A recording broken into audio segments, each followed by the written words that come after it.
இன்னும் ஒரு முக்கியமான விஷயத்த அமெரிக்கா செய்திருக்காங்க. இது இன்னும் கொஞ்சம் அச்சநிலையையும், போரினுடைய பதட்டத்தையும், போரினுடைய உக்கிரத்தையும், இந்த போர்ல நேரடியா அமெரிக்கா பங்கு கொள்ளப் போகுது அப்படின்றதையும் மிகப்பெரிய அளவுல உணர்த்துற ஒரு விஷயமாக மாறியிருக்கிறது. அமெரிக்காவினுடைய ஒரு மிக பிரம்மாண்டமான கப்பல், போர்க்கப்பல் உண்டு, யுத்த கப்பல் உண்டு, மத்திய கிழக்க நோக்கி இப்ப அனுப்பப்பட்டிருக்கு. இந்த கப்பல பொறுத்தவரையில, இந்த கப்பல்ல கிட்டத்தட்ட 5000 ராணுவ வீரர்கள் இருக்காங்கன்னு சொல்லப்படுது. அது மட்டும் இல்லாமல் 60க்கும் மேற்பட்ட யுத்த விமானங்கள் இதுல உள்ளடக்கப்பட்டிருக்குன்னு சொல்லப்படுது. இந்த கப்பல்ல 2 அணு ஆயுதங்களை தாங்கி செல்லக்கூடிய 2 விமானங்கள் இதுல இருக்குன்னு சொல்றாங்க. இது பிரம்மாண்டமான ஒரு அமெரிக்காவுடைய யுத்த கப்பல். பல இடங்கள் இருந்தாலும் மத்திய கிழக்க நோக்கி இந்த கப்பல் இப்பொழுது அனுப்பப்பட்டிருக்கிறது ஒரு பரபரப்பை ஏற்படுத்தி இருக்கு. இந்த கப்பலுடைய மிக பெரிய விஷயங்கள் என்ன அப்படின்னு சொல்லி பார்த்தா 25 வருடங்களுக்கு இந்த கப்பல்ல எரிபொருள் நிரப்ப தேவையில்லை. 25 வருடங்களுக்கு தேவையான கப்பல் எரிபொருள் இதுல இருக்கு. இதுல பெட்ரோலோ டீசலோ இதுக்கு பயன்படுத்தப்படாது.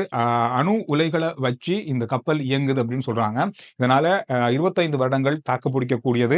கப்பல் கடல்லையே ஒரு விமான நிலையம் போல விமானங்களை ஏற்றி இறக்கக்கூடிய அளவில் இயங்கக்கூடியது என்றும் இதற்குத்தான் முதல்ல சொல்லப்பட்டிருக்கு. அமெரிக்கா இப்பொழுது நடந்து கொள்ற விதமும் முதல் நடந்து கொண்ட பல நாடுகளுக்கு இடையில் நடந்து கொண்ட இரண்டாம் தரப்பு நாடாக இருந்து யுத்தத்தினுடைய பல உதவிகளை செஞ்சாலும் கூட இந்த முறை நடக்கின்ற நடவடிக்கைகள் அவ்வளவு நல்லதாக இல்லை அப்படின்னு சொல்லி இப்பொழுது வர்ணிக்கப்படுது. காரணம் சொன்னா இந்த கப்பல் மட்டுமல்ல, அமெரிக்காவினுடைய புதிய போர்க்கப்பல்களை நிறுத்துகின்ற இடங்களை அதிகரிச்சிருக்காங்க. கிட்டத்தட்ட 19 இடங்கள்ல அமெரிக்கான போர்க்கப்பல்கள் இப்பொழுது நிறுத்தப்பட்டிருக்கு.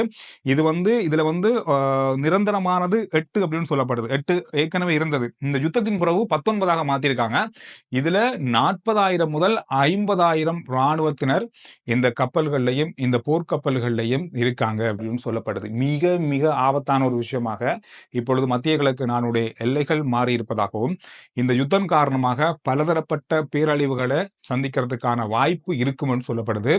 இந்த விஷயம் தொடர்பாக ஈரான் பக்கமாக சொல்லப்படுற விஷயம் சொன்னா, அமெரிக்கா நேரடியா இந்த யுத்தத்துல பங்கு கொள்ளுமாக இருந்தால், ஈரான் மீது தாக்குதல் நடத்துமாக இருந்தால், அமெரிக்கா சொல்ல முடியாத அளவிலான சேதங்களை சந்திக்க வேண்டி வரும் அப்படின்றதையும் ஈரான் எச்சரிக்கை விடுத்திருக்கிறது இன்றைய நாளையும்.